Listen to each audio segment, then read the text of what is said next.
Hey, what is up, you guys? Quentin Loves Trains and Horror Movies 2015, and I'm happy to welcome you to the first episode of a brand new Quentin Loves Trains and Horror Movies 2015 series, The Cut Comparison.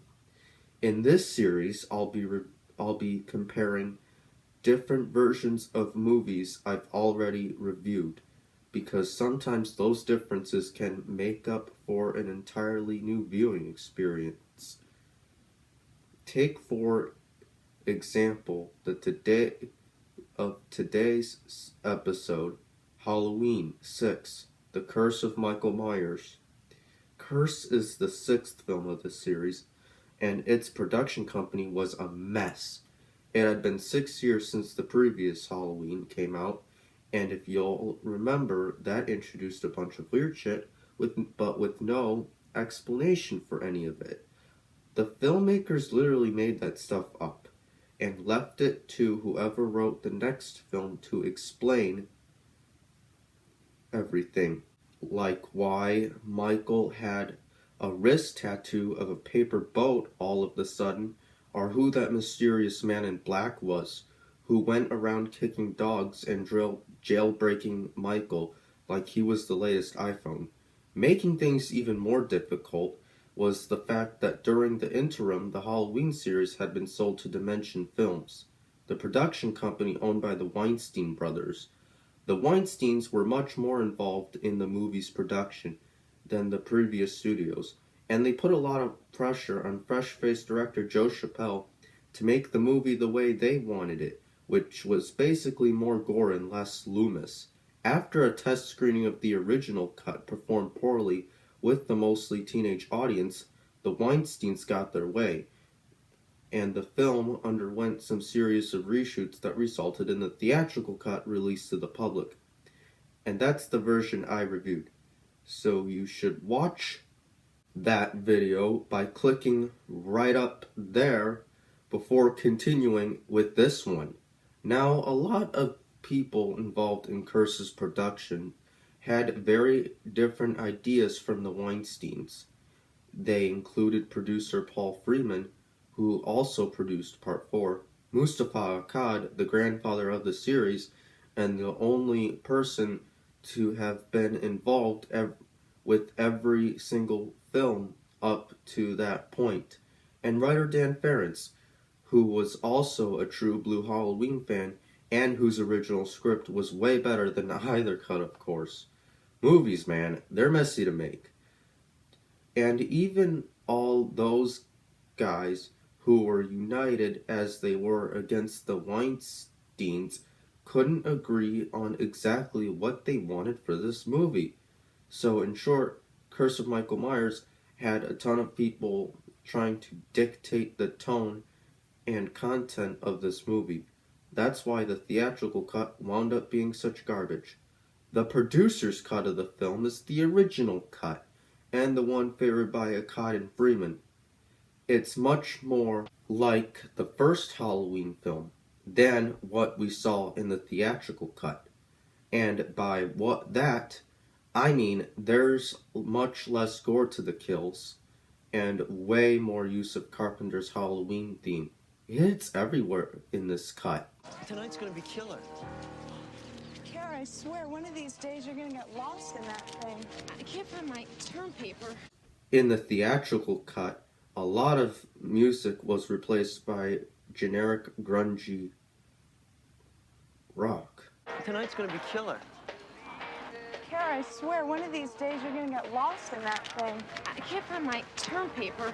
Also, if you watch the back-to-back, you may notice the color grading is different between the cuts. The theatrical cut is a lot warmer and has way more contrast, while the producer's cut looks unfinished, with a much cooler tint to it. In case you didn't know, color correction makes a huge difference in the look of a film or even a YouTube video. In fact, this is what a review looks like when it's raw, untouched before I color it. And of course, this is what it looks like after. Hell of a difference. One more minor change that makes a huge difference is the transition between scenes. While the producer's cut doesn't have anything special going on, the much faster paced theatrical cut has this shit. God, he's coming. And it has them all over the place, even in scenes when they don't call for something crazy like that. All it takes is a mother's touch. To me, it's an annoying attempt to make the film flashier, and it doesn't work at all. By far the biggest difference between the cuts, though, is the ending. After Kara gets abducted by the cult of the Thorn, the cuts diverge, never to reunite again. The only things they have in common are any shots with Dr. Loomis, since sadly Donald Pleasance passed away before they did reshoots for the theatrical cut. That's why sometimes in that version it feels like Loomis and Dr. Wynn aren't even talking to each other, because they weren't.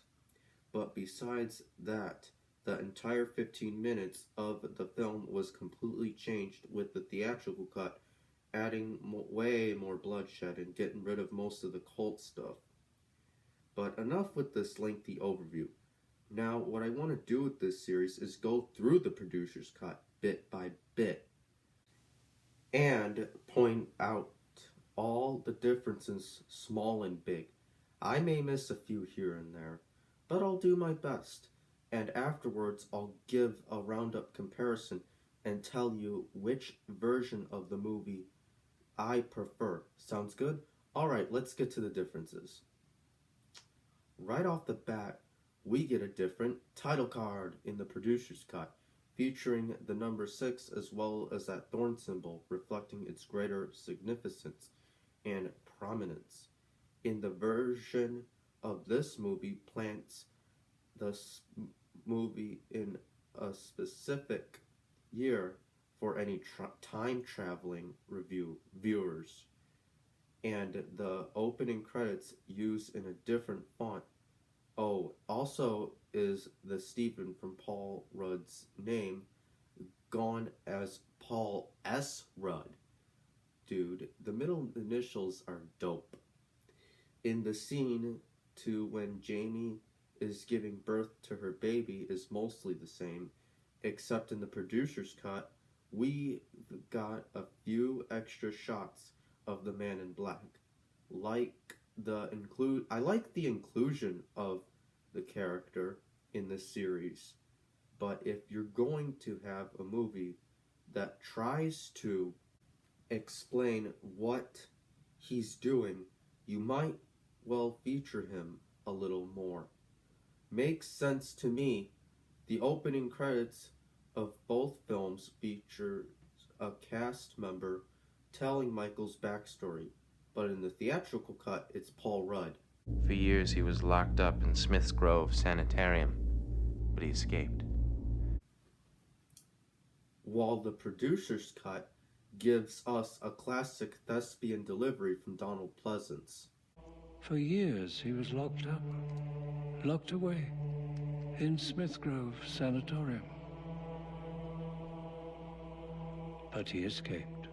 The script for each narration is also a bit different, with Loomis focusing on the family element of Michael's murder sprees. Then we get a flashback to the end of part 5, with a crazy voice added into the mix. Jamie, come to me. We see Michael being taken away in a van, and it's pretty weird watching the personification of evil getting kidnapped like she's Liam Neeson's daughter.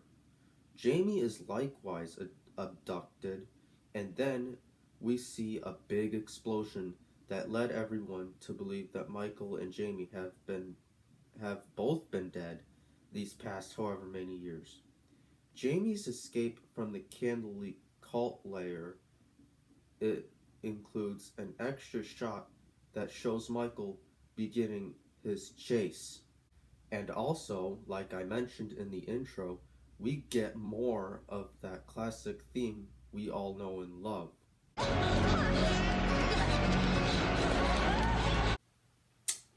As opposed to the theatrical cuts music, which is this.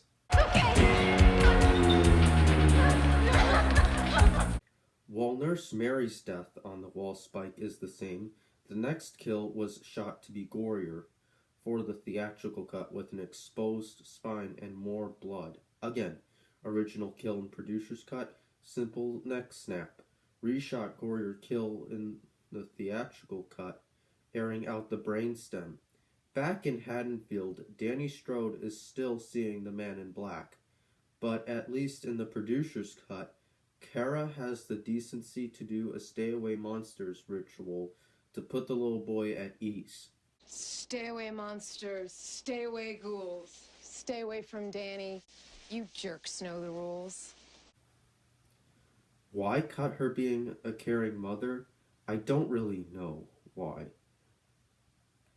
All I know is that the Weinsteins didn't like actress Marion Hagen because they said she was too thin and that her chin was too pointy. So yeah, turns out those dudes have always been garbage people. Meanwhile, over at Loomis's cozy little hideaway, there are more shots of Donald Pleasance and more dialogue between him and Wynn. Again, the theatrical cut, which the Weinsteins favored, has a lot less Loomis, while the producer's cut features a line from the little doctor saying he got plastic surgery to explain the missing makeup effects from part 4 and 5. I had surgery, plastic surgery, skin grafts. It cost a fortune, but at least I don't frighten people anymore. That's another thing you may notice overall. The producer's cut does a better job tying back to the rest of the series. Jamie Lloyd's escape through the night is the same in both versions, from the bus teapot where she calls into Barry's radio show to the truck chase where Michael runs her off the road. But we get a huge divergence in the barn scene. In the theatrical cut, she gets a super nasty, gnarly death on a hay baling machine that mulches her insides. But in this version, Jamie is stabbed below screen by an unseen Michael Myers and collapses to the floor of the barn. She lies there, still breathing, as Michael goes to the truck to grab the roll of hotel towels, which he thinks is his grandnephew. Another extra portion in this cut is during the scene at Smith's Grove, when Loomis and Wynn argue about the call from Jamie Lloyd during their shock jock radio doctor hangout time. Wynn is all like, "Come on, man. Jamie died in that jail cell explosion." Thing added in a city of spice into the storyline that makes the man in black reveal slightly less absurd than it is in the theatrical cut, where Wynn is hardly on screen at all. Before that revelation, the producer's cut does a better job introducing the Strode family, since we get some real choice dialogue from Kara's brother Tim. Yo, G, what's up? Barry's my homeboy from Chicago. I don't know why they cut Kara's brother Tim explain his connection to Barry Sims, or for that matter, why they cut the close-up on the money that Kara's mom, Deborah, passes to her. Without that shot, Kara's dad, John, seems super extra crazy with his reaction. Oh, yeah, that's it, Deborah. Just keep slipping her the cash. You know, while you're at it, I got a great idea. Here, why don't you give her all of our goddamn money? Oh, like what we can't understand what he's mad at. There's another pretty significance after Papa Strode strikes Kara. Danny. Kill for him. Mm-hmm. In the producer's cut, the man in black's voice encourages Danny to be a violent little bastard, which gives more motivation as to why he pulls a blade out on his granddad. And after Kara leaves, there's one more extra shot scene between John and the Strodes, where John says Kara is no longer his daughter. One final punctuation on how much of a dick this dude is. The scene with Loomis and Wynn at the barn is the same in both versions. They find out that Jamie isn't dead, although an off-screen paramedic says. Only God can help pronounce it. I love that line delivery. We even briefly meet the newest Haddonfield's sheriff, although he turns out to be a nothing character, so no big deal cutting that interaction. But know that Jamie is still alive. It actually makes sense that Loomis is in the hospital when Tommy goes there with that bathroom baby he found. Plus, there are more shots of Wynn, which makes the Man in Black reveal marginally better.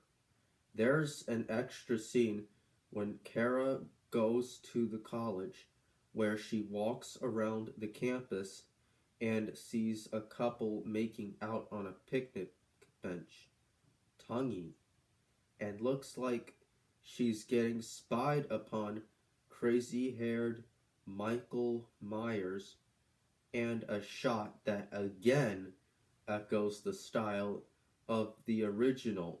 After that, the next few scenes are pretty minor for a while.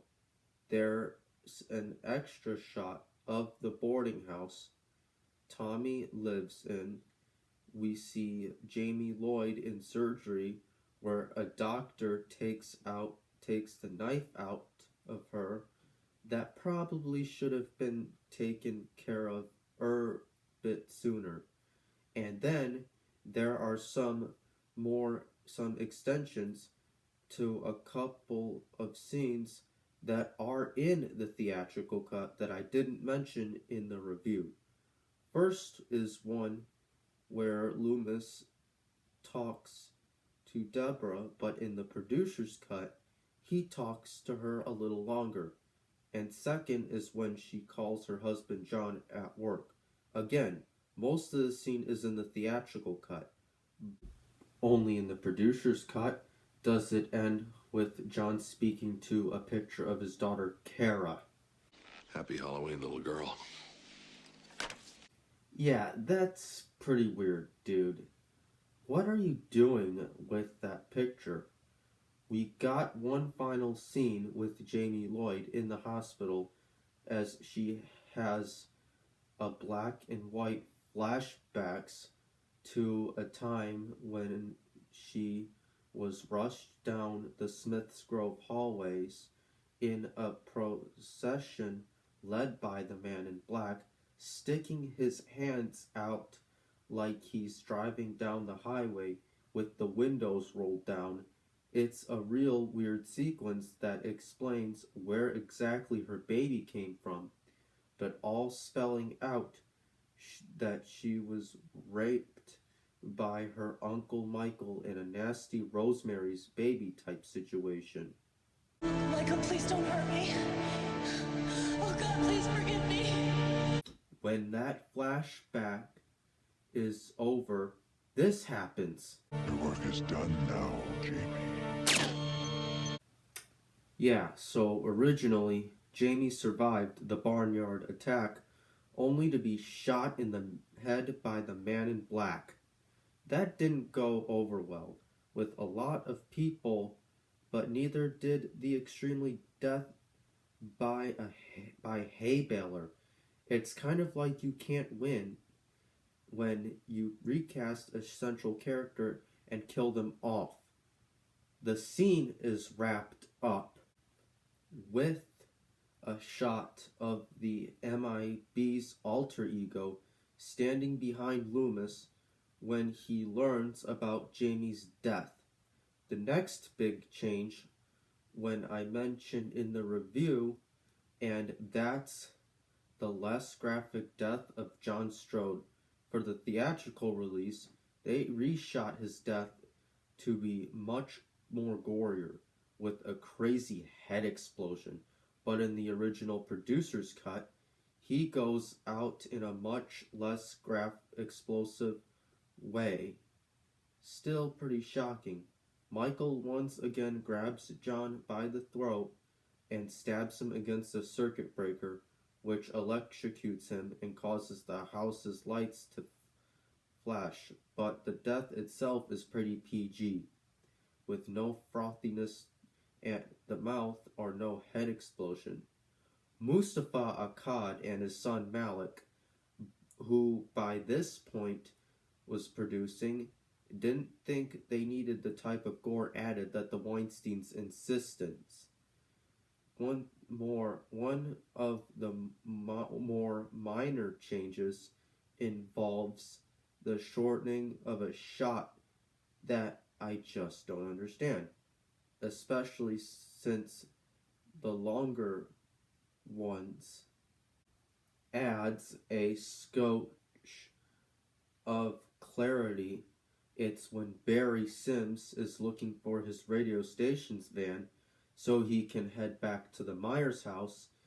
In the producer's cut, the shot goes on long enough to show that's the Smith's Grove van he climbs into. Again, no idea why they cut that. I think it adds a simple explanation as why Michael was waiting outside to kill this radio dude. Similarly, the theatrical cut removes a shot through the windshield of Barry's murder that pans across the street of the parking lot to show that his radio station's van was nearby. Close but no cigar, Bear. There's a really weird difference between the cuts. When Tommy finds Barry's body in a tree in the theatrical cut, after hearing a little girl talking about the warm red rain. Mommy, it's raining. It's raining red. Mommy, it's raining red. It's raining. It's warm. But in the producer's cut, the little girl is actually singing a song about it. Mommy, it's raining.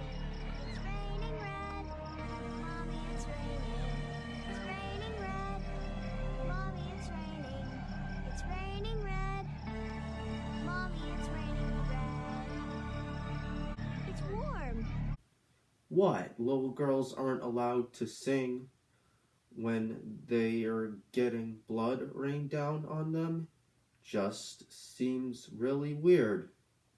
Later on in the Myers house massacre, Tim is killed the same, but Beth's death is a little more restrained, gone by the repetitive slow motion shots of the theatrical cut, and instead it's a quicker series again of backstabs that puts her down.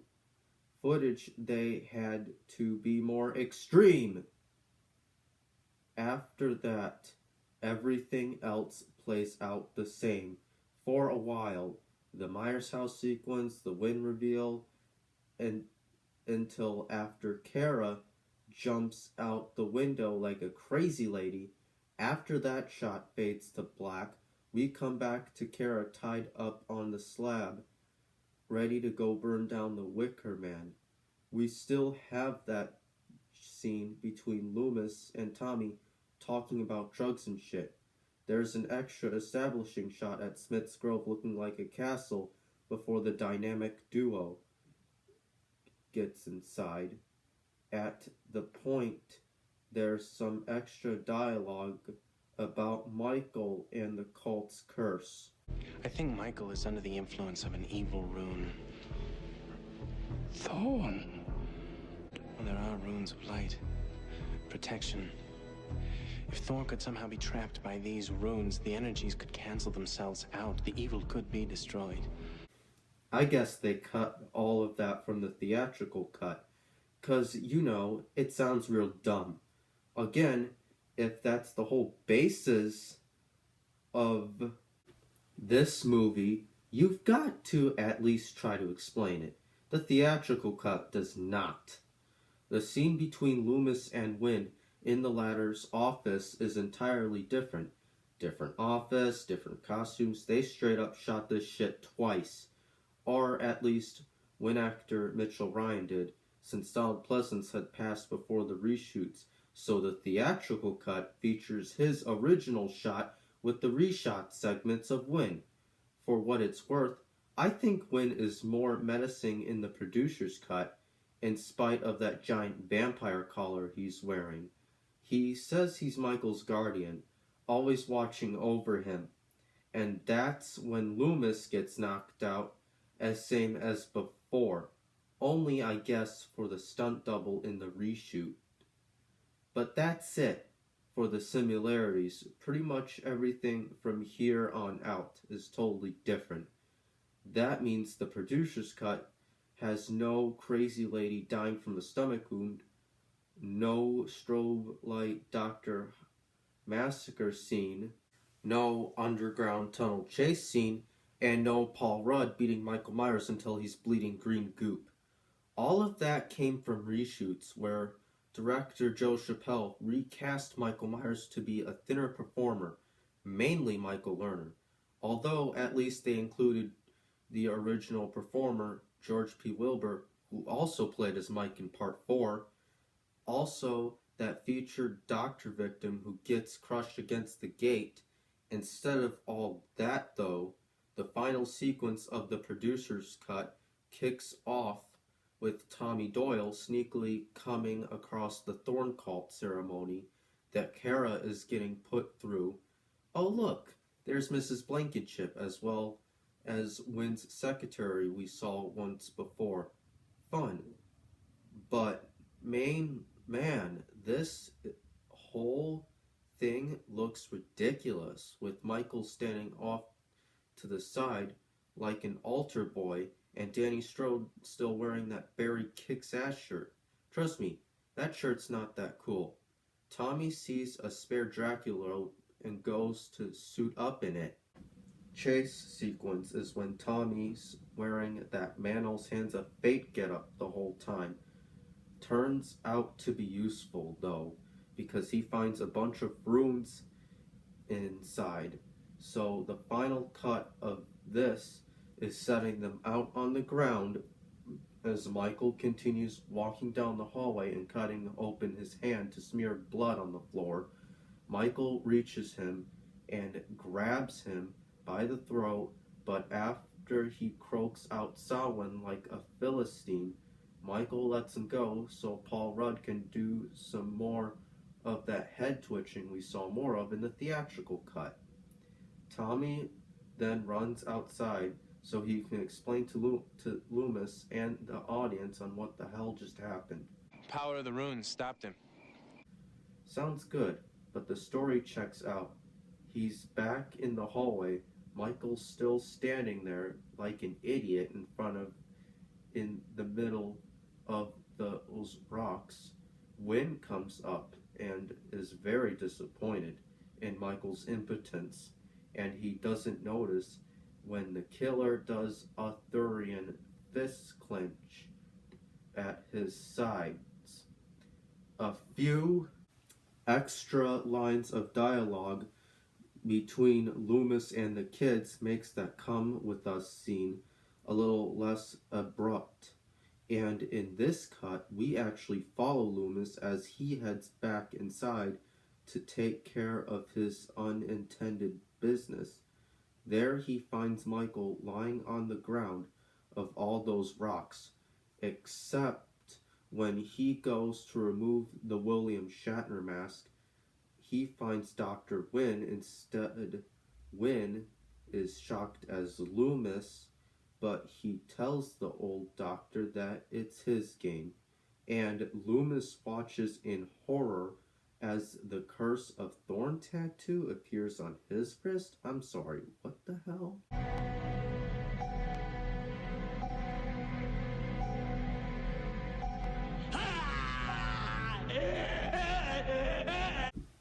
The movie ends with Michael walking down a hospital hallway, going out into the night to presumably kill some more. So far, how did these two cuts stack up? Let's compare them. As far as runtime goes, the producer's cut is 8 minutes longer since it lets things breathe a little more. Meanwhile, despite the shorter runtime, the theatrical cut has more than twice the kills, since it added in that strobe blade hospital massacre. The theatrical version is much gorier, with 3 deaths: Jamie Lloyd's, the truck drivers, and John Strode. A lot more graphic, but the producer's cut makes a lot more sense in story-wise, featuring a better explanation of the Thorn cult and not jumping in between scenes as much. Since I hate the Doctor Massacre scenes as much, I think the producer's cut has a much better ending for the most part, except in one crucial way. I think it's better to end with an implication that Loomis dies, like the theatrical cut does, since it puts a closer on the role after Donald Pleasance passed away in real life. My final verdict is that the producer's cut is a much better version than the theatrical cut, and the version that I prefer is the producer's cut. If you want to see more kills and graphic deaths, go with the theatrical cut. But if you want a version that makes more sense, go with the producer's cut. Hope you enjoyed this new series. If it's received great, I'll try to do it for other horror movies that I review. Starkly different cuts in extents. Until next time, I'm Quentin Loves Trains and Horror Movies 2015. Consider those cuts compared. Everyone, thanks for watching my first cut comparison video. I also want to give a shout out to Christian Hannah Horror, Nick the Lost River Driving, Pizzal, Lee Drumdums, Braden Timmons, Nick Push's Horror Channel, Jake Blaster Productions, Bud and the Halloweenverse, Dave McRae, Jimmy Champagne, Zach CZ's World, Mike and Jay We Watched a Movie, and James A. Janice from Dead Meat. Other horror movies I have in mind for this series. Alright, thanks, be good people. Michael. What have they done to you?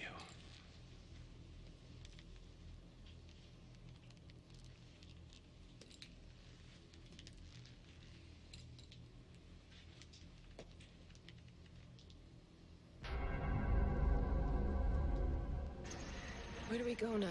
As far away from Haddonfield as possible. Come with us. No, I have a little business to attend to here.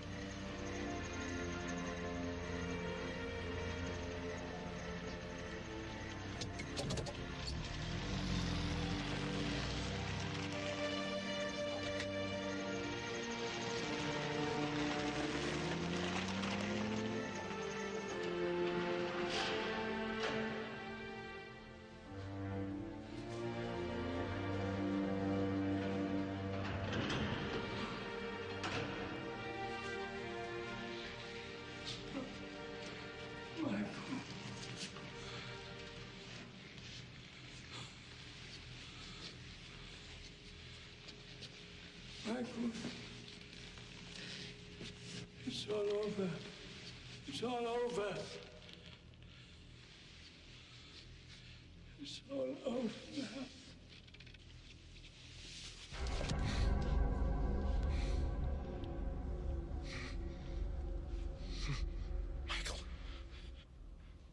Michael's gone.